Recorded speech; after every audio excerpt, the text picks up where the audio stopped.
This is Matrix Lord, and basically what I'm talking about today, this morning, February 2nd, is, I got a word from Dr. Freedom early this morning. He sent me a link to Doctor Who TV UK, and, our voices are being heard.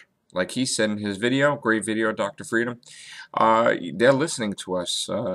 We as fans don't want one episode for the 50th anniversary. We want multiple. And talking about that and Series 8 and the whole Moffat fiasco and the five Whovian thing going on and the divided thing. Like I said, and he cleared it up pretty awesomely. He said, we got this podcast together to show different viewpoints from across the globe, and to split it would divide everyone. And as I always said to everybody, I'm a united we stand type of guy.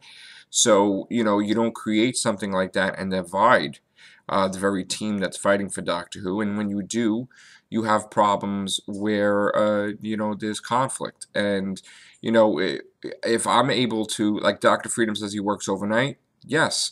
And a lot of times, too, I work and I work around it, where I'll do a podcast. I was doing podcasts with Sammy Carter at like 6 o'clock in the morning my time, just so that we can get together to talk about Doctor Who.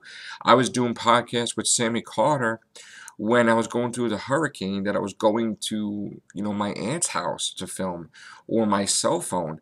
So if I could do all that with no power for weeks, and go into this place and this place to film and be a part of a podcast with Sammy Carter, then you could definitely do a podcast where you could fit everybody in. And you know what? It's not fun. I mean, a lot of times you saw me doing a podcast with Sammy Carter where, I'm like, my eyes are like this and I look like a death warms over. But I did it because Doctor Who is a big part of my life, and I wanted to talk about it. But not all the time I was exhausted. But the thing is that you make sacrifices for the show that you love, and somewhere along the lines, people that don't know me or don't know Doctor Freedom, people like to criticize and make comments like they do. And a perfect example is when they say that I Moffat bash, or Dr. Freedom Moffat bashes, when, you know what, I have over 1,100 videos, and how many videos did I praise Stephen Moffat? Well, obviously you wouldn't know because you didn't watch all those videos. So, like I said, the man is a genius. I've said it in podcasts. I said it in conversations with King Scribe and Spurgeon Star 2009. I said it that, for the first time since Russell T Davies, I'm excited where Stephen Moffat had put clues into every episode, and you basically need to buy notebooks and write a book about it to try to figure out and decipher what he's planning to do. And I thought that doing that was, makes interest in the show. When you throw in little things here or there, where Amelia Pond prays to Santa for giving her the pencils, the fish, and the dolls. Well, what are you talking about with the fish? You know what I'm saying? Fish fingers and custard. There's been so many references to fish, so many references to, like, showing red balloons, bird tweets, a lot of different talks about dreams. And you know what? I love that. I love that. Okay? And I'm not saying I don't want to see that no more. I want to see Stephen Moffat a part of Doctor Who. I want to see the questions answered. I want to see the cracks in time properly explained. I want to see, who the hell the Silents are. Are they a religious sect? Are they a species? What are they? I want to see all the aliens running from the Silents that they said in Vampires in Venice, where the Silents chased after the fish. I want to see that. I want to see where Moffat goes with it. And that is not Moffat bashing. That's Moffat praising. Okay?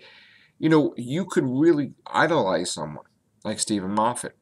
And then you could also criticize when you see that certain things are not up to caliber. Do I believe that some of these episodes are like his greatest works in the forms of The Empty Child, The Doctor Dances, The Girl in the Fireplace, Blink, Time Crash? No, something's missing. Now, what is that element? I don't know. Is it someone watching over his shoulder saying, "Hey, don't forget that"? I don't know. Is it because he's showrunner where he doesn't have that guidance and he's just doing it on his own? He's missing out. I don't know. But the episodes before are a million times better than the episodes now. Now that's not to say that there's stuff in the new episodes that I don't like more. I do absolutely adore the 11th hour. Okay, and at first I didn't. What I didn't adore about it is that when they lost the budget, you have to throw the eye in the sky, which I thought could have canceled Doctor Who by some crappy graphics like that. I did love Time of Angels. I absolutely loved it with River Song. The interaction with Matt Smith, the Weeping Angels, Amy, like becoming an angel almost. I loved that. Okay? There were some things I didn't love, but I'm talking about Moffat's episodes now. Now, I absolutely loved the Pandorica Opens. I thought that trailer, and that end was unfreaking believable. But you get something amazing like the Pandorica Opens, and then you get the crap that is the Big Bang, where it's like, what is going on? Now, yes, there was a massive, massive scene in the Big Bang that I absolutely loved. And I go back and watch it because I'm like, oh, I freaking love this scene. And that is the scene where Amy is married and she starts seeing things to remind her of the Doctor, and she cries on the journal, where that gives life to the Doctor coming back, and that whole speech. I thought that was unbelievable. Okay? Perfection. What I didn't think was perfection was the fact that there is a paradox, and they used the time travel laws of Bill and Ted's Excellent Adventure, which was a parody of Doctor Who that they made a joke about it in America. Of all things to make a joke about, they actually used those laws of time for Stephen Moffat's thing, where he's writing notes to himself, he's helping his future self out. That's like nonsense, okay? And as far as I'm concerned, like, no matter what you tell me, he didn't escape the Pandorica. I'm sorry. It's like, there was no way.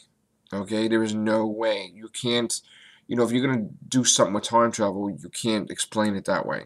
That's not, I've watched every type of show, movie, and you form your own opinions, but there is no way he was getting out of Pandorica, because he wasn't even escaped the Pandorica to go back in time to do that. So it's just a pure paradox that doesn't make any sense. Another thing I didn't like was that they just didn't explain at all how Rory became an Auton, and then all of a sudden he's not. That you reboot the universe and then he's just not. But then he remembers. But then how could he remember when, the only Stephen Moffat had tried to explain the cracks like 7 different times. First he said was he had the Doctor open the crack to reveal a doorway into the prison, where Prisoner Zero came in. Okay, it's a doorway to a prison. But then he twists it and make it like it's a crack in time that's going throughout the universe. Okay, then you make it like, in Vampire's Venice, where you visually picture when the Queen is talking and she's saying that we ran from the silence, and you visually picture a doorway opening and the silence chasing after alien races, the fish, to another universe because they're a threat to them or something, I guess. You visually picture that. And then you picture, okay, well, all these people from another universe. Then you say that if you go in the crack, you're erased from existence, which, how many explanations could you possibly have? And then the Weeping Angels went in there, so guess what? They shouldn't exist at all. They shouldn't exist at all. The doctor goes in there, and that doesn't make sense either, really. So I guess the doctor's out, the weeping angel's out. Okay. And what happened to the Lions when all this was going on? Did they go into another universe because they knew that now the whole thing was going to collapse? I don't know. So this is what I'm talking about. I'm talking about, you could criticize Stephen Moffat. You could say, on one hand, he does amazing, amazing stuff, and then on the other hand, you're not happy. I love River Song. I love the character River Song. The moment that it was revealed that River Song was Amy and Rory's kid, I was pissed off. I was not happy. I was completely and utterly loving Let's Kill Hitler because that was a great, great scene when River Song as Alex Kingston first appears on the scene. But then there's the paradox. She regenerated in 1969, and she got to Amy and Rory when they were kids, not 1969, obviously. So, and then there's also the thing where Russell T Davies would say that the Time Lords do age, and Moffat's all of a sudden saying they don't age. But then, how do you explain Professor Yana in Utopia? The Master regenerated into a child, was left with a fob watch, like erased his memory, and then grew up to be an old Professor Yana. They do age. That's the whole thing. So, Moffat just all of a sudden creates a paradox, like, and I think it's bad writing in that sense, where it's like you forget what you did. You're saying the Doctor doesn't age. It just doesn't make any sense whatsoever. It doesn't. I lost my train of thought. It's just, I don't know. Anyway. Oh yeah, well, if he doesn't age, how would he grow a beard? He grew a beard twice. So Stephen Moffat, this is the explanation. He's a showrunner. Showrunner means you are in charge of the whole entire show. You are the captain of your ship. If you have a financer or something and you don't like what's going on and you want your show to have more, you fight for more and you risk your job for that show. I was a manager in retail for like 20-some, well, not 20 years, but like I've been in retail for 20 years, but I was a manager for like maybe 15 years or whatever. And you know what? When my company tried to get cheap and not give me the payroll to have people during Christmas time, where that's a time of high theft and all that other stuff, and you want to leave nobody in the store, I'm like, absolutely not. You know what I'm saying? I'm like, no. And you know what? That's what the captain does, just like Captain Kirk. If he feels something's going on, he's going against whatever to save the protection of his crew, his ship. You make that risk, that decision as a manager. So Stephen Moffat, I don't know what's going on, but I don't know how fans are flipping on me and Dr. Freedom and everybody else when I'm going to try to give you the greatest example, and you guys explain to me how you feel after getting this example that you are right, okay? Stephen Moffat goes to the fans and he's like, okay. Now I'm just going to explain how this whole mindset happens. Stephen Moffat said, why talk in the singular when it comes to Doctor Who Anniversary? Singular means one, okay? You know that. He talked about many different episodes for the 50th anniversary. Okay. So he basically put the post-hypnotic suggestion in your head that, okay, I'm Stephen Moffat and I'm giving you multiple anniversary episodes. Many episodes. Remember what I'm saying, and I'm saying it constantly. I'm Stephen Moffat. Multiple episodes. Why talk in the singular? Many episodes for the 50th anniversary. Then people picture, okay, 50th anniversary 50th anniversary series, because he's like multiple episodes. But then things got a little bit crazy, because it wasn't explained to us that we would give Moffat our 14 episodes for Series 8, and he would give back to us one episode. Not only that, but he basically tried to do a little bit of trickery. And yes, I know they weren't finished with Series 7, what they should have did was they really should have made it all in 1 year and just the hell with 2012. But here's the problem. I understand what they did. They put 5 episodes there and the Christmas special, which was 6. And then they put the rest into 2013. But add it up. Where is Series 8 for 2013? And I know they were filming it to that, but let's just pay attention. So, then it's, people are talking like, oh, BBC is broke. Fans are split and they're making excuses for the BBC and Stephen Moffat. They're saying, oh, they don't make a lot of money. They don't do this, they don't do that. Stephen Moffat comes on the air and says that Doctor Who makes BBC tons of money. On the air, like I'm talking to you right now, Stephen Moffat, the showrunner of the whole show, the guy that knows everything there is to know about Doctor Who, is coming to you as the fans and say, the BBC make tons of money for Doctor Who. Like, they make tons of money from Doctor Who. And he's like that. Okay? So, just figure it out. So, you have the showrunner who knows what Doctor Who's making, who makes the episodes for the BBC. He's telling us, as the fans, the Doctor Who makes the BBC tons of money. BBC are saying, oh my God, Doctor Who's #1 on iTunes, the whole world.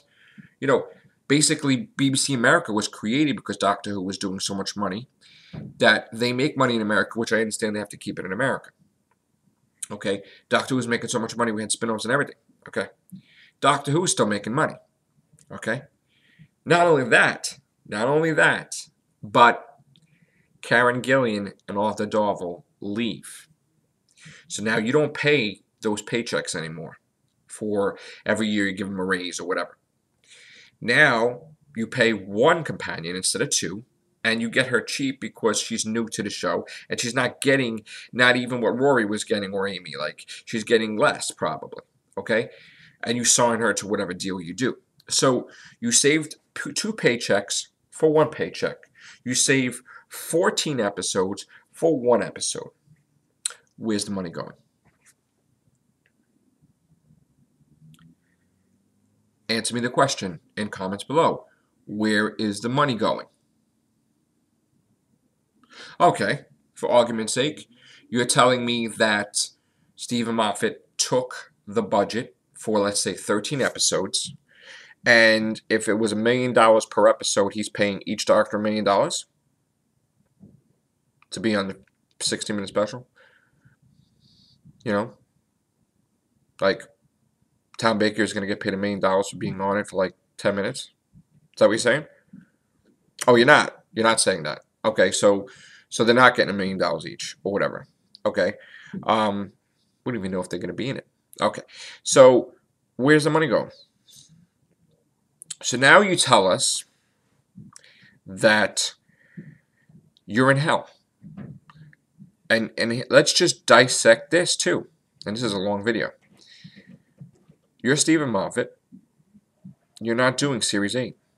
You're not doing 14 episodes of Series 8. Do you understand what I'm saying? Like, listen to what I'm saying. Pay attention, please, before you guys curse me out and the people that just like to start, like they want to like bash me, I'm an effing idiot, all that stuff. Pay attention to what I'm saying. Stephen Moffat's going out there and he's saying in DoctorWhoTVUK.com, I'm in hell. Okay. Why are you in hell, Stephen Moffat? Oh, because I'm doing 2 episodes. Oh my God. Oh my God, what's going to happen? Oh my God, what am I going to do? Okay, wait a minute. You don't have the pressure of a whole series, so you're not doing 14 episodes.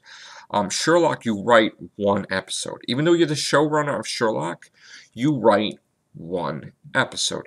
So you're doing basically 2 episodes, and you're showrunning Sherlock, which is 3 episodes. So let's just say, for argument's sake, we'll give you that you're doing 4 episodes, even though you really wrote 1 of Sherlock and 1 of 50th anniversary special. Oh my God, I'm in hell. Oh my God, oh my God. Oh my God, I'm in hell. Why are you in hell? You have less pressure than you ever had in your life, but you have more pressure because you have to get the 50th anniversary right. But guess what? The 50th anniversary is not going to be right. Because if you have 11 doctors, you don't put them in a box. You don't squeeze them in 60 minutes. You do a 90-minute or a 2-hour special. Nobody could do that. You can never make an episode that not for nothing, Stephen Moffat. You do a 60-minute special, I guarantee you, no matter what you do, 75% of the fans are going to hate it. Why? Because you don't shove everything in. This is not the Pandora where every single villain's in there. This is not the Good Man Goes to War where everybody's in there. You don't just do that for show. Tell the story like you're a brilliant writer. Like the girl in the fireplace, really? Do you realize how that is like my favorite episode of all time? You want to know why? Forget about the Rose and Doctor thing. You saw how real this was with the Doctor. He fell in love with Madame de Pompadour. She saw in his mind like he saw in hers. Where that attracted him, where she saw his real name. She saw who he was. And you know what the Doctor did? The Doctor did something that he's never done. He took the slow path to save her. He left the TARDIS behind. He left his companions behind. Okay, he probably figured that they were smart enough to figure out how to get home. But he was willing to live for thousands of years on Earth stuck when he probably would have only had maybe 30 years with her. That's love. That's love. I almost cried at the end of that episode. It touched me. When you make an episode like that, where you touch the fans, you won. You won. You proved yourself. Of course, that's why I thought Madame de Pompadour was Riversong. Because, he even said she's special, Madame de Pompadour, that she shouldn't be able to look in his mind like a timeline like that. That's why. That's why that whole nonsense when I was making those videos back in the day. But Blink affected me. Right here. You can make an episode of Doctor with the Doctor hardly in it, and it's one of the greatest episodes of all time. That's a genius. That's why you got the title of genius. That's why Matrix Lord calls you a genius. Because you affected Matrix Lord. You made him feel for that episode. Made these characters live and breathe. Okay? The Empty Child, the Doctor dances. You showed that the Doctor has a life too. Just because he's alien doesn't mean that he doesn't make love, have sex, or whatever. They talked about it. He has. How do you think he had a granddaughter? He had a child. He had romances. He's not a stick. Moffat showed that he doesn't show it, but he does fall in love. He's a person. You don't have to be human to be in love. Animals love. I mean, you're in love. You could fall in love. You could have sex. That's what there's brilliant. Brilliant. So I'm not a Moffat basher. I'm criticizing because he's the showrunner. All right? So I hope you fans understand that. I hope after watching this video, you can honestly say, hey, you know what? Matrix was bringing up some points. He does like Stephen Moffat's writing. He doesn't want Stephen Moffat to leave Doctor Who. He just wants Stephen Moffat to do more Who. Not for nothing, but if you're doing the 50th anniversary, what you should be doing, before that, because you should be writing the scripts for Series 8. You should be filming Series 8 this year. So that way, even though you film the anniversary first, because I know you want to get it out of the way, Matt Smith's a Doctor Series 8, and it doesn't conflict with the 50th anniversary. Maybe all their memories erased or something. I don't know. You put Series 8 in 2013. You put a Christmas special in 2013, where the Doctor possibly regenerates. And thereby, we can honestly say as fans, okay, you know what? We didn't lose a season, because Stephen Moffat gave us Series 8 in 2013, plus a Christmas special. That's Series 8, 14 episodes. We got a 50th anniversary special, which, honestly, 90 minutes. But, you know what? If I get my Series 8 and in one special, then you know what? I'll be okay. If I get Series 8 and one special, that's not what I really want because, you say more Who than ever. Well, if it is more Who than ever and we're always going to get a 50th anniversary special, then it should be like, say, technically two. But I know how could you film all that in such a short amount of time when you're also filming Sherlock. So, all right. So, in order for fans to really be satisfied, honestly, you need 14 episodes. Okay, you need a 50th anniversary, and I'm going to say this. I'm going to say this, and one more episode. Okay, because that is more. That is considered what I consider more Who, because you were always going to have a 50th anniversary special, and you said it. So to have more Who, you basically need 15 episodes and the anniversary. That's it.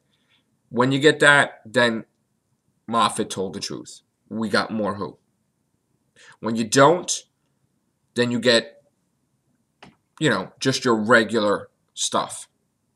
And when you get less, like one episode, then the 15th anniversary, I'm sorry, is a bust. Why? Because you sacrificed a whole series of Doctor Who for the 50th anniversary, and you should have never had to do that.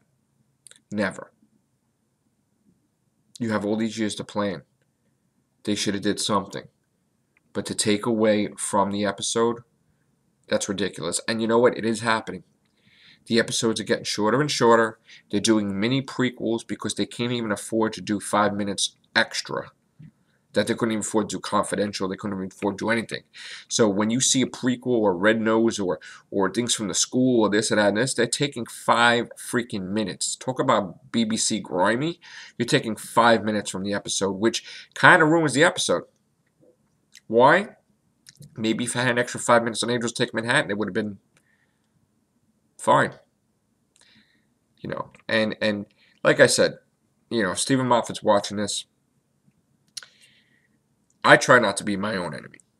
And I don't think you realize it, but you're kind of being your own enemy because you set laws, you make statements, you contradict, and then you're like, why are the fans up in arms? The fans are up in arms, Stephen Moffat, because they're listening to Stephen Moffat.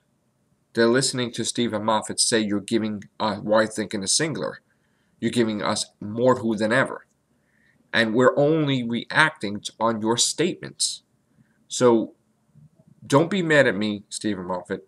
Be mad at Stephen Moffat. That's the only thing I tell you. Don't hate me, sir. Like I just said, if I put a tear in your eye saying how great you are, please understand that it came from the heart.